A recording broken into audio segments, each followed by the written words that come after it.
کہ ایک شخص سورہ کہف پڑھ رہا تھا کہ اچانک اس نے اپنے چوپائے کو دیکھا کہ وہ بدک رہا ہے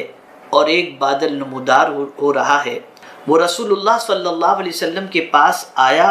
اور آقا کریم صلی اللہ علیہ وسلم سے ماجرا بیان کیا۔ نبی اکرم صلی اللہ علیہ وسلم نے فرمایا، یہ سکینہ ہے جو قرآن مقدس کے ساتھ نازل ہوا ہے۔ یعنی سورہ کہف کی تلاوت کرنے والا جب سورہ کہف کی تلاوت کر رہا تھا تو پروردگار جل جلالہ نے آسمان پر ایک بادل کو نمودار فرمایا جسے اس نے دیکھا، اور پھر رسول اعظم صلی اللہ علیہ وسلم کی بارگاہ میں اس نے عرض کیا تو پیغمبر رحمت صلی اللہ علیہ وسلم نے اسے سکینہ فرمایا کہ قرآن کی تلاوت کرنے کے ساتھ ساتھ اللہ تعالیٰ سکینہ نازل فرمایا ہے۔ وہ کون سی سورت تلاوت کر رہے تھے؟ تو حضرت براء ابن عازب رضی اللہ تعالیٰ عنہ فرماتے ہیں وہ سورہ کہف کی تلاوت کر رہے تھے۔ پتہ چلا جب کوئی سورہ کہف کی تلاوت کرتا ہے تو اللہ تعالیٰ اس کے قلب پر سکون نازل فرماتا ہے اور اسے سکون کی دولت سے مالا مال فرماتا ہے۔ اسی طریقے سے حضرت ابو درداء رضی اللہ تعالیٰ عنہ سے مروی ہے کہ آقا کریم صلی اللہ علیہ وسلم نے ارشاد فرمایا، جس نے سورہ کہف کی پہلی 3 آیتیں پڑھی وہ دجال کے فتنے سے محفوظ رہے گا۔ فتنہ دجال کتنا بڑا ہے اس کو سمجھنا ہے تو یوں سمجھیں، حضرت آدم علیہ السلام سے لے کر پیغمبر رحمت صلی اللہ علیہ وسلم تک جتنے بھی انبیاء اور رسول تشریف لائے سب نے اللہ کی پناہ مانگی فتنہ دجال سے۔ خود رسول اعظم صلی اللہ علیہ وسلم دعا کرتے تھے، اللہم انی اعوذ بک من فتنۃ المسیح الدجال۔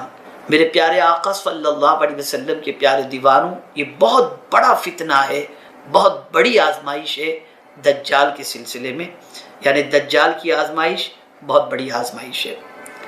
اسی طریقے سے آقا کریم صلی اللہ علیہ وسلم نے ارشاد فرمایا، من حفظ 10 آیات من اول سورۃ الکہف عصم من فتنۃ الدجال، جو سورہ کہف کی شروع کی 10 آیتیں یاد کر لے وہ دجال کے فتنے سے محفوظ رہے گا۔ سبحان اللہ۔ میرے پیارے آقا صلی اللہ تعالی علیہ وسلم کے پیارے دیوانوں، بہت بڑا فتنہ ہے، اس کی وجہ سے بہت ساروں کے ایمان چلے جائیں گے اور بہت سارے سورہ کہف کی 10 آیات کی وجہ سے اور اللہ کی پناہ مانگنے کی وجہ سے فتنہ دجال سے محفوظ و مامون رہیں گے۔ اسی طریقے سے حضرت ابو سعید رضی اللہ تعالیٰ عنہ سے مروی ہے کہ نبی اکرم صلی اللہ علیہ وسلم نے ارشاد فرمایا، جس نے جمعہ کے دن سورہ کہف کی تلاوت کی اس کے لیے اس جمعہ سے اگلے جمعہ تک ایک نور ہوگا۔ سبحان اللہ۔ اسی طریقے سے حضرت ابو سعید خدری رضی اللہ تعالیٰ عنہ سے مروی ہے کہ رسول اللہ صلی اللہ علیہ وسلم نے ارشاد فرمایا، جس نے سورہ کہف کو ویسے پڑھا جیسے نازل ہوئی ہے تو اس کی قبر سے مکہ تک نور ہی نور ہوگا۔ سبحان اللہ۔ اب اس سورہ مبارکہ کا پڑھنے والا کہیں بھی مرے اور کہیں بھی دفن کیا جائے، لیکن اللہ تعالیٰ اس سورہ مبارکہ کے پڑھنے والے کے لیے اس کی قبر سے لے کر مکہ تک نور ہی نور کر دے گا۔ سبحان اللہ۔ حضرت عبداللہ ابن فروہ رضی اللہ تعالیٰ عنہ سے مروی ہے کہ رسول اللہ صلی اللہ علیہ وسلم نے ارشاد فرمایا، کیا میں تمہیں ایسی صورت سے آگاہ نہ کروں کہ جب وہ نازل ہوئی تو اس کی عظمت نے زمین اور آسمان کے درمیانی خلا کو بھر دیا، ایسے ہی اس کے پڑھنے والے کو ثواب نصیب ہوگا۔ یعنی جب کوئی سورہ کہف کی تلاوت کرے گا تو زمین و آسمان کے درمیان جو اسپیس ہے، جو گیپ ہے، اللہ تعالیٰ اس کے برابر اسے ثواب عطا فرمائے گا۔ سب نے عرض کی ہمیں اس سے آگاہ فرمائیے۔ آقا کریم صلی اللہ علیہ وسلم نے فرمایا، وہ سورہ کہف ہے، جو اسے جمعہ کے روز پڑھے گا اس کے آنے والے جمعہ تک کے تمام گناہ بخش دیے جائیں گے، اور مزید اس کے علاوہ اور 3 روز کے گناہ بھی، اور قیامت میں اسے ایسا نور عطا ہوگا جس کی کرنیں آسمان تک پہنچیں گی اور وہ دجال کے فتنے سے محفوظ رہے گا۔ میرے پیارے آقا صلی اللہ تعالی علیہ وسلم کے پیارے دیوانوں، اسی کے ساتھ آقا کریم صلی اللہ علیہ وسلم کا ایک ارشاد گرامی مزید سماعت فرمائیں۔ جو تفسیر روح البیان میں موجود ہے۔ حضرت ابی بن کعب رضی اللہ تعالیٰ عنہ سے مروی ہے کہ حضور رحمت عالم صلی اللہ علیہ وسلم نے ارشاد فرمایا، جو شخص سورہ کہف پڑھتا ہے وہ 8 دن تک ہر فتنے سے محفوظ رہتا ہے۔ حضرت جابر رضی اللہ تعالیٰ عنہ سے مروی ہے، آپ فرماتے ہیں کہ رسول اللہ صلی اللہ علیہ وسلم روزانہ سونے سے پہلے سورہ الف لام میم سجدہ اور سورہ کہف کی تلاوت کیا کرتے تھے۔ میرے پیارے آقا صلی اللہ تعالی علیہ وسلم کے پیارے دیوانوں، یہ مختصر میں نے سورہ کہف کی فضیلت آپ کی سماعتوں کے حوالے کیا۔ میں گزارش کرتا ہوں کہ سورہ کہف اگر پوری یاد کر لیں تو سبحان اللہ، ورنہ کم از کم سورہ کہف کی ابتدائی 10 آیات کو حفظ کر لیں، انشاءاللہ دجال کے فتنے سے محفوظ رہیں گے۔ اور روز کوشش کریں کہ ہر جمعہ کو سورہ کہف کی تلاوت کریں، انشاءاللہ العظیم اس کی برکتیں صرف زمین کے اوپر نہیں بلکہ قبر میں جانے کے بعد بھی اس کی برکتیں نصیب ہوں گی۔ میرے پیارے آقا صلی اللہ تعالی علیہ وسلم کے پیارے دیوانوں، حضرت ابو دردہ رضی اللہ تعالیٰ عنہ سے روایت ہے کہ تاجدار کائنات صلی اللہ علیہ وسلم نے ارشاد فرمایا، کیا میں تم کو یہ خبر نہ دوں کہ تمہارے رب کے نزدیک تمہارا کون سا عمل سب سے اچھا، سب سے پاکیزہ اور سب سے بلند درجے والا ہے، اور جو تمہارے سونے اور چاندی کو صدقہ کرنے سے بھی زیادہ اچھا؟ صحابہ کرام نے عرض کیا، یا رسول اللہ صلی اللہ علیہ وسلم وہ کون سا عمل ہے؟ آقا کریم صلی اللہ علیہ وسلم نے ارشاد فرمایا، وہ عمل اللہ کا ذکر کرنا ہے، اللہ کا ذکر کرنا ہے۔ اب ایک ایسی حدیث آپ کو سنانے جا رہا ہوں جو مشکات کی ہے، اور اس حدیث مبارکہ کو سننے کے بعد مجھے یقین کامل ہے کہ انشاءاللہ العظیم آپ ہم سب یہ کوشش کریں گے کہ ہماری زبان غیبت اور چغلی کر جھوٹ بولنے میں نہیں، اللہ کے ذکر کے اندر گزرے۔ حضرت ابن عباس رضی اللہ تعالیٰ عنہ سے روایت ہے، انہوں نے فرمایا کہ رسول اللہ صلی اللہ علیہ وسلم نے ارشاد فرمایا، بہت غور سے سنیے گا، بہت غور سے، تاکہ آپ اللہ کے ذکر کی اہمیت کو سمجھ سکیں۔ آقا کریم صلی اللہ علیہ وسلم نے ارشاد فرمایا، اول من یدعا الی الجنۃ یوم القیامہ الذین یحمدون اللہ فی البأساء والضراء۔ آقا کریم صلی اللہ علیہ وسلم ارشاد فرماتے ہیں، جنہیں قیامت کے دن سب سے پہلے جنت کی طرف بلایا جائے، جنہیں قیامت کے دن سب سے پہلے جنت کی طرف بلایا جائے گا، وہ ہوں گے جو خوشی میں اور غم میں اللہ عز و جل کی حمد بیان کر، یعنی الحمدللہ کہ خوشی ہو تو بھی الحمدللہ اور غم ہو تو بھی الحمدللہ، جس حال میں اللہ رکھے میرے کریم تیرا شکر ہے۔ میرے پیارے آقا صلی اللہ تعالی علیہ وسلم کے پیارے دیوانوں، اسی طریقے سے حضرت عمرو ابن شعیب رضی اللہ تعالی عنہما سے روایت ہے کہ وہ اپنے والد سے، وہ اپنے دادا سے راوی ہیں، انہوں نے فرمایا کہ رسول اللہ صلی اللہ علیہ وسلم نے فرمایا، جو صبح کو 100 بار سبحان اللہ پڑھے اور شام کو 100 بار، تو وہ اس کی طرح ہوگا جو 100 حج کرے۔ یعنی صبح 100 بار سبحان اللہ پڑھنا اور اسی طریقے سے شام کو 100 بار سبحان اللہ کہنا، یہ 100 بار صبح و شام سبحان اللہ کہنا، یہ اس بندے کی طرح ہے جس نے 100 حج کی، یعنی اللہ اس کے برابر اسے ثواب عطا فرمائے گا۔ اور جو صبح کو 100 بار الحمدللہ پڑھے اور 100 بار شام کو، تو اس جیسا ہوگا جو اللہ عز و جل کی راہ کے اندر 100 گھوڑے خیرات کرے، 100 گھوڑے خیرات کرے، یعنی 100 گھوڑے خیرات کرنے کے برابر اللہ اس بندے کو ثواب عطا فرماتا ہے جو صبح کو 100 بار الحمدللہ کہے اور شام کو 100 بار الحمدللہ کہے۔ اسی طریقے سے فرمایا گیا، اور جو صبح کو 100 بار لا الہ الا اللہ پڑھے اور 100 بار شام کو، تو اس کی طرح ہوگا جو اولاد حضرت اسماعیل علیہ السلام سے 100 غلام آزاد کر۔ اور اسی کے ساتھ فرمایا گیا، اور جو 100 بار صبح کو اللہ اکبر پڑھے اور 100 بار شام کو، تو کوئی اس سے زیادہ نیکیاں اس دن نہ کر سکے گا سوائے اس کے جو اتنی ہی بار یہ کلمات پڑھے جتنا ثواب ہے۔ اب یہاں ایک تھوڑا سا کریکشن کر دوں، اگر کوئی یہ تصور کرتا ہو کہ چلو 100 بار سبحان اللہ صبح پڑھ لیں، 100 بار سبحان اللہ شام کو پڑھ لیں تو 100 حج کرنے کا ثواب مل جائے گا، تو لاکھوں روپے خرچ کرنے کی ضرورت ہی کیا ہے، حج تو ہو جائے گا۔ تو حج کا ادا کرنا اور ہے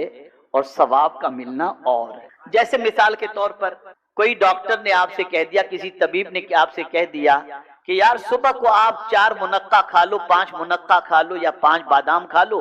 تو آپ کو جو ہے یہ 5 بادام جو ہے نا یہ 3 روٹی جیسی طاقت آپ کو عطا کر دے گا۔ تو آپ 5 بادام کے بعد روٹی کھانا تو نہیں چھوڑیں گے، اس لیے کہ بادام سے پیٹ نہیں بھرتا، روٹی ہی سے پیٹ بھرتا۔ بادام سے پیٹ نہیں بھرے گا، پیٹ تو روٹی ہی سے بھرے گا۔ اسی طریقے سے آپ کو حج تو وہاں جا کر کے ہی ادا ہوگا، جب تک آپ وہاں جائیں گے نہیں، طواف کعبہ نہیں کریں گے، وقوف عرفہ نہیں کریں گے، مینا میں نہیں پہنچیں گے، آپ کا حج نہیں ہوگا۔ وہ تو وہاں جا کر کے ہی کرنا ہے۔ لیکن اگر کوئی بندہ 100 بار سبحان اللہ صبح اور 100 بار سبحان اللہ شام کو پڑھ لے تو اللہ تعالیٰ اس عمل جتنا ثواب اسے عطا فرمائے۔ لیکن فرض ساقط نہیں ہوتا، آپ سوچیں گے کہ چلو یار لاکھوں روپے بچ بھی گئے اور اسی کے ساتھ ساتھ جو ہے وہ حج بھی ہو گیا، تو حج نہیں ہوگا، حج تو وہیں جا کر۔ میرے پیارے آقا صلی اللہ تعالی علیہ وسلم کے پیارے دیوانوں، اسی طریقے سے آپ دیکھیں آقا کریم صلی اللہ تعالی علیہ وسلم نے ذکر کی محفل کی فضیلت کیا بتائی ہے۔ جو آپ آتے ہیں ہر سنیچر کو اجتماع کے اندر اور یہاں ذکر الہی ہوتا ہے، جانتے ہیں اس کی فضیلت کیا ہے؟ ابھی حدیث سے سمجھیے گا، معلوم تو ہے۔ نظر بھی کوئی چیز نہیں آتی، اتنی روشنی کہاں کہ ہم کچھ دیکھ سکیں، اتنی بینائی کہاں کہ ہم دیکھ سکتے ہیں۔ ہماری آنکھیں تو دوسروں کے عیب دیکھنے سے ہی فرصت نہیں پاتی، ہمارا کام ہی یہی ہے، ڈھونڈو کسی کے عیب ملتے ہوں تو، اس لیے اچھائیاں نظر نہیں آتی، عیب بھی نظر آتے ہیں۔ لیکن حضرت ابو ہریرہ رضی اللہ تعالی عنہ اور حضرت ابو سعید خدری رضی اللہ تعالی عنہ سے مروی ہے کہ رسول اللہ صلی اللہ علیہ وسلم نے فرمایا، جب کوئی جماعت ذکر الہی کے لیے بیٹھتی ہے تو فرشتے ان کو گھیر لیتے، اور فرشتے ان کو گھیر ہی نہیں لیتے بلکہ رحمت ان کو ڈھانپ لیتی ہے، سکون و اطمینان کی دولت ان کے لیے نازل ہوتی ہے، اور اللہ تعالیٰ ان کا تذکرہ ان فرشتوں میں فرماتا ہے جو اس سے قریب ہوتے ہیں۔ یعنی اللہ کے قریب جو فرشتے ہوتے ہیں، ان فرشتوں کے درمیان اللہ عز و جل ان ذکر کی محفل میں بیٹھنے والے سننے سنانے والوں کا ذکر اللہ فرماتا ہے، اللہ کے ذکر۔ اسی طریقے سے میرے پیارے آقا صلی اللہ تعالی علیہ وسلم کے پیارے دیوانوں، حضرت معاذ بن جبل رضی اللہ تعالیٰ عنہ روایت کرتے ہیں کہ ابن آدم کا کوئی عمل ایسا نہیں جو اس کو عذاب الہی سے نجات دلا دے سوائے ذکر الہی۔ اب یہاں میں آپ کو تھوڑا سا سمجھا دوں، کل بروز قیامت اللہ رب العزت جل جلالہ حکم دے گا، اس کے پیر کو جانچ کرو، پیر سے کیا گناہ کیا، ہاتھ کو دیکھو، تو سارے اعضاء کی جانچ ہوگی اور سارے اعضاء گناہوں کی گواہی دیتے نظر آئیں گے، سارے اعضاء، یہاں تک کہ رب فرمائے گا کہ اس کی زبان کی جانچ کی جائے، تو زبان وہ بھی کسی حد تک گناہ کی گواہی تو دے گی، لیکن زبان کے ایک کنارے پر اللہ کا کیا ہوا ذکر جو ہے وہ لکھا ہوا ہوگا۔ فرشتے عرض کریں گے گناہ تو اس نے کیا لیکن تیرا ذکر بھی اس نے زبان سے کیا ہے، رب فرمائے گا میرے ذکر کی برکت سے میں نے اس کے گناہوں کو معاف فرما دیا۔ اے رسول اعظم صلی اللہ تعالی علیہ وسلم کے پیارے دیوانوں، اس لیے اللہ کا ذکر کرتے رہنا چاہیے، بہت کرو اللہ کا ذکر، اٹھتے بیٹھتے اللہ کا ذکر، اٹھتے بیٹھتے اللہ کا ذکر۔ حضور صلی اللہ علیہ وسلم نے اللہ کا ذکر اتنا کیا کہ حدیث مبارکہ میں یذکر اللہ فی کل حین، ہر وقت حضور اللہ کا ذکر کرتے تھے۔ ہم اور آپ سو جائیں تو وضو ٹوٹ جاتا ہے، لیکن حضور سوئیں تو وضو نہیں ٹوٹتا، اس لیے کہ ان کا دل اللہ کی یاد میں لگا رہتا ہے، اللہ کے ذکر میں لگا رہتا ہے۔ اے میرے پیارے آقا صلی اللہ تعالی علیہ وسلم کے پیارے دیوانوں، اس لیے اللہ کا ذکر کرنا چاہیے۔ اور یاد رکھیں حضور صلی اللہ علیہ وسلم نے اللہ کا ذکر کتنا کیا، اتنا کیا کہ آج پوری دنیا کی مسجدوں سے اللہ کے ذکر کی آواز بلند ہو رہی ہے، اور یہ حضور صلی اللہ علیہ وسلم کے اللہ کے ذکر کو عام کرنے کا صدقہ ہے، اور اللہ کے ذکر کرنے کا صدقہ ہے کہ اتنا اللہ کا ذکر عام ہوا۔ تو پھر رب نے بھی فرمایا محبوب تو نے میرا اتنا ذکر کیا نا، اب سن میں کیا کرتا ہوں، وَرَفَعْنَا لَكَ ذِكْرَكَ،